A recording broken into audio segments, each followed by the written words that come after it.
Many homeowners know this, but if you've never owned a home, you might not know much about radon, but it's a naturally occurring element. It happens when bedrock is breaking down. I think it's the breaking down of uranium. So it has nothing to do with pollution or anything like that.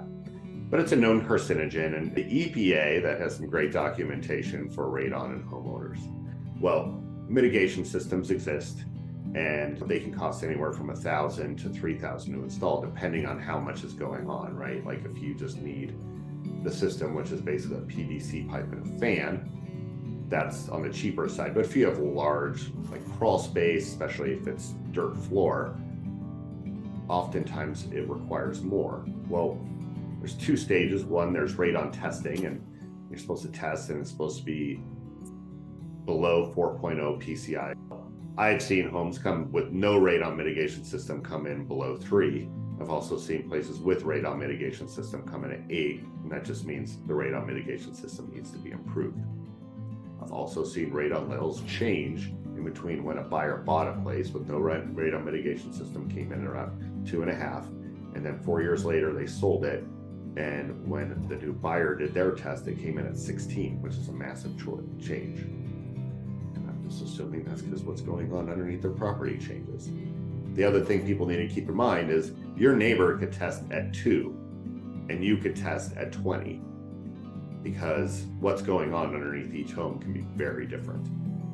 It just keeps coming up because people ask me often, like, what do you think? Is this real? Whatever. I don't know. I'm not a doctor. I don't work for the EPA. I'm not a scientist. But if it's a known carcinogen, I know I don't want cancer. So I usually tell people I tend to mitigate no matter what, especially if there's a finished basement. It is always part of inspection, or at least I always recommend it be part of inspection. The buyer can always choose what they want to do. But overall, radon seems to be being focused on more by the Colorado Real Estate Commission. There are options to mitigate it. It doesn't need to be a big, scary thing.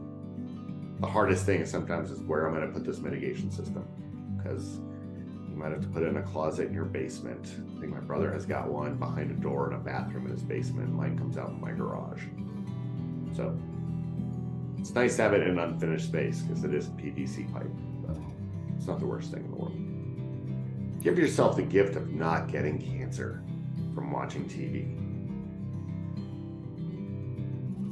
Your man caves in the basement, where they usually are, I would just mitigate for radon.